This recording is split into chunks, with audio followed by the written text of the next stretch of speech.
Let's mic news wrap. Let's mic news wrap में अब सुनते हैं दिन भर की अहम खबरें सिर्फ 10 मिनट में। सबसे पहले हेडलाइंस। देश में बिजनेस बंद हो रहे, मोदी मेलोनी को टॉफी खिला रहे, राहुल ने कहा अंबानी रूसी पेट्रोल बेचकर करते हैं मोदी को फंडिंग। केरलम की नई सरकार में हुआ विभागों का बंटवारा, सीएम सतीशन ने अपने पास रखे 35 विभाग। और गुरुद्वारा मामले में सीजेआई ने दी संसद जाने की सलाह, शराब के पाउच और टेट्रा पैक पर केंद्र से मांगा जवाब। अब खबरें विस्तार से। भारत के प्रधानमंत्री विदेश में जाकर रील बना रहे हैं। वे इटली के नेताओं को टॉफी बांट रहे हैं। दूसरी ओर हमारे देश के युवा डिप्रेशन में हैं। पेट्रोल के दाम बढ़ते जा रहे हैं, गैस नहीं है, महंगाई बढ़ती जा रही है, लेकिन उनका ध्यान देश की तरफ नहीं है। ये कहना है लोकसभा में नेता प्रतिपक्ष राहुल गांधी का। अमेठी में मीडिया से बातचीत में उन्होंने कहा कि हिंदुस्तान के प्रधानमंत्री इटली की प्रधानमंत्री जॉर्जिया मेलोनी के साथ मेलोडी टॉफी खा रहे हैं। ये देश की हालत है।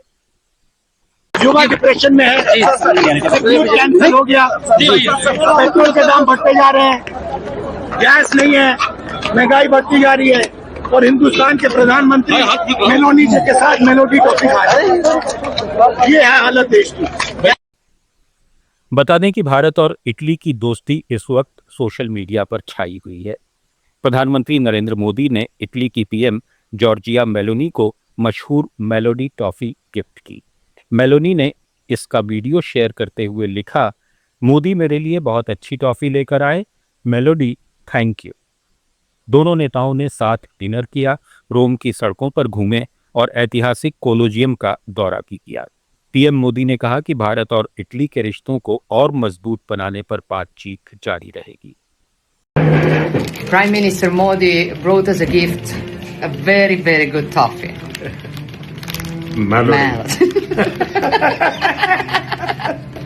राजस्थान के पूर्व मुख्यमंत्री अशोक गहलोत ने लोकसभा में विपक्ष के नेता राहुल गांधी के बयान का समर्थन करते हुए कहा कि पूरा देश जानता है कि राहुल गांधी दिल के साफ इंसान हैं।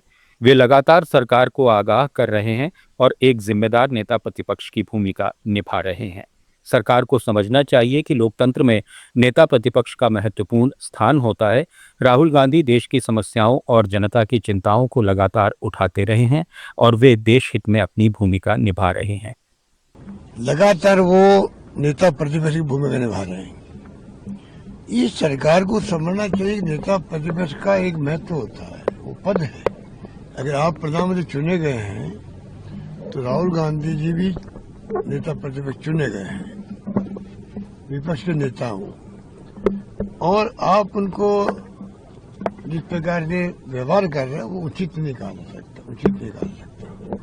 अगर देश बर्बादी की तरफ जा रहा है, खाली आर्थिक रूप से तो है ही बर्बादी की तरफ जा रहा है, इसलिए राहुल गांधी जी चिंता कर रहा है देश की। जब चिंता करता व्यक्ति तो फिर वो क्या करे, कहना पड़ता है कि आपकी दिशा में ले रहा हो देश को। ये सवाल ना मोदी जी का ना राहुल गांधी जी का है, ये सवाल राहुल जी की भावना ये है कि सवाल देश का है। कांग्रेस सांसद राहुल गांधी ने रायबरेली में जनसभा में कहा कि चुनाव से पहले कहा गया कि पेट्रोल गैस की कोई कमी नहीं है, पेट्रोल के दाम नहीं बढ़ेंगे। आज जब पेट्रोल के दाम बढ़ रहे हैं तो अंबानी पेट्रोल हिंदुस्तान से बाहर भेज रहे हैं। अंबानी रूस से पेट्रोल खरीद कर बाहर बेचते हैं और उस पैसे से वे नरेंद्र मोदी की फंडिंग करते हैं। इधर राजस्थान के पूर्व मुख्यमंत्री अशोक गहलोत ने केंद्र और राज्य सरकारों को चेतावनी दी है कि देश में यूरिया, डीएपी और अन्य उर्वरकों का बड़ा संकट आने वाला है। जयपुर में मीडिया से बातचीत के दौरान उन्होंने कहा कि भारत ज्यादातर उर्वरक आयात करता है, जो फिलहाल गंभीर रूप से प्रभावित हो रहा है। सामान्य आपूर्ति के समय भी किसान लंबी लाइनों में लगते थे, अब कमी से स्थिति और भयावह हो सकती है। उन्होंने सरकार से उर्वरक आपूर्ति सुनिश्चित करने, किसानों को जागरूक करने और कम उर्वरक वाली फसलों को बढ़ावा देने की अपील की। साथ ही संकट की इस घड़ी में पारदर्शिता बरतने पर जोर दिया। केरल में नई सरकार बनने के बाद मंत्रियों के विभागों का बंटवारा कर दिया गया है। नए मुख्यमंत्री वीडी सतीशन ने अपने पास सबसे ज्यादा और सबसे अहम विभाग रखे हैं। वे वित्त, कानून, सामान्य प्रशासन और बंदरगाह समेत कुल 35 विभागों की जिम्मेदारी संभालेंगे।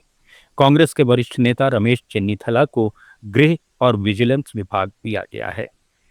आईयूएमएल नेता पीके कुन्हालीकुट्टी को उद्योग, आईटी और कपड़ा समेत 7 विभागों की जिम्मेदारी मिली है। नई कैबिनेट में शिक्षा, स्वास्थ्य और ऊर्जा पर भी खास फोकस दिख रहा है। सनी जोसेफ को बिजली और पर्यावरण, जबकि के मुरलीधरन को स्वास्थ्य विभाग सौंपा गया है। देश भर में आज 15 लाख से ज्यादा मेडिकल स्टोर बंद रहे। ऑनलाइन दवा बिक्री और ई फार्मा कंपनियों के विरोध में all India organisation of chemists and druggists के आह्वान पर यह बंद रखा गया। पटना के आईजीआईएमएस, चंडीगढ़ के पीजीआई, लुधियाना और चित्तौड़गढ़ समेत कई शहरों में मरीजों और उनके परिजनों को दवाओं के लिए परेशान होना पड़ा। कई जगह मेडिकल स्टोर बंद रहने से लोगों को लंबा इंतजार करना पड़ा।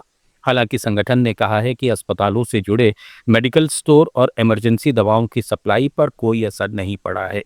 दवा कारोबारियों की मांग है कि ऑनलाइन दवा बिक्री पर सख्त नियम बनाए जाएं, नकली प्रिस्क्रिप्शंस पर रोक लगे और छोटे दुकानदारों को संरक्षण दिया जाए।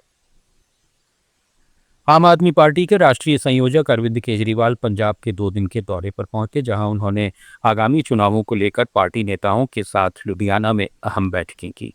केजरीवाल ने दावा किया कि पंजाब में आम आदमी पार्टी की सरकार के प्रति जनता में सकारात्मक माहौल है और एंटी इनकम्बेंसी नहीं बल्कि प्रो इनकम्बेंसी दिखाई दे रही है। सरकार के कामों की चर्चा लोग खुद कर रहे हैं, जिसमें मुफ्त बिजली योजना, 10 लाख रुपए का बीमा और खेल के मैदानों का विकास शामिल है। उन्होंने विपक्ष पर निशाना साधते हुए कहा कि उसके पास कोई ठोस एजेंडा नहीं है और वो केवल मुख्यमंत्री भगवंत मान के खिलाफ बयानबाजी कर रहा है। केजरीवाल ने भरोसा जताया कि आने वाले चुनाव में आम आदमी पार्टी अपना पिछला रिकॉर्ड भी तोड़ेगी और मजबूत प्रदर्शन करेगी। सुप्रीम कोर्ट ने गुरुद्वारा समितियों के फंड्स के कथित दुरुपयोग से जुड़ी याचिका पर सुनवाई के दौरान सीजेआई सूर्यकांत ने याचिकाकर्ता को संसद जाने की सलाह दी। अदालत ने कहा कि इस मामले में कानून में संशोधन की जरूरत है, इसलिए याचिकाकर्ता संसद की याचिका समिति से संपर्क करें। साथ ही सीजेआई ने यह भी स्पष्ट किया कि धार्मिक मामलों में सीधे हस्तक्षेप से आपत्तियां उठ सकती हैं। एक अन्य मामले में सुप्रीम कोर्ट ने टेट्रा पैक और पाउच में शराब बिक्री पर दायर याचिका को लेकर केंद्र सरकार से जवाब मांगा है। याचिका में आरोप लगाया गया है कि इस तरह की पैकेजिंग से भ्रम पैदा होता है और स्वास्थ्य जोखिम बढ़ता है।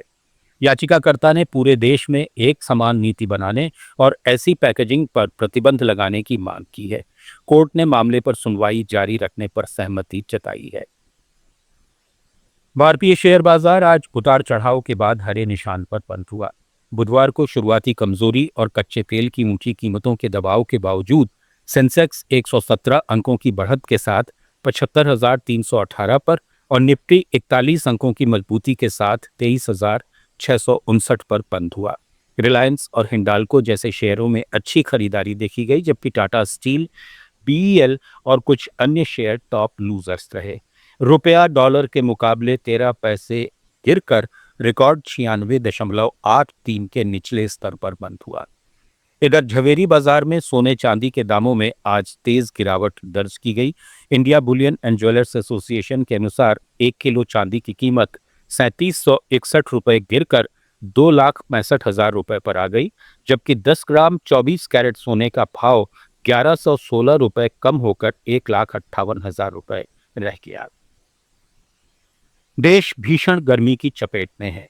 मौसम विभाग के मुताबिक राजस्थान, हरियाणा, पंजाब, छत्तीसगढ़, ओडिशा, महाराष्ट्र और गुजरात समेत 10 राज्यों में अगले 7 दिन तक बारिश के आसार नहीं हैं। सूखी और गर्म हवाओं के चलते तापमान 45 डिग्री के पार बना रहेगा। मंगलवार को देश के 22 शहरों में पारा 45 डिग्री से ऊपर दर्ज हुआ। यूपी का बांदा लगातार तीसरे दिन सबसे गर्म शहर रहा, जहां तापमान 48.2 डिग्री सेल्सियस पहुंच गया। दिल्ली में इस सीजन का चौथा हीट वेव डे रिकॉर्ड हुआ, जबकि पंजाब, हरियाणा में भी रिकॉर्ड तोड़ गर्मी पड़ रही है। विशेषज्ञों के मुताबिक तेजी से बढ़ते शहरीकरण के कारण लोगों को वास्तविक तापमान से 2 से 4 डिग्री ज्यादा गर्मी महसूस हो रही है, यानी फील्ड टेम्परेचर लगातार बढ़ रहा है। न्यूज रैप में फिलहाल इतना ही। जुड़े रहिए लेट्स माइक के साथ। आप सुन रहे थे let's mic more than radio. Follow कीजिए हमें हमारे सोशल मीडिया प्लेटफॉर्म्स पर।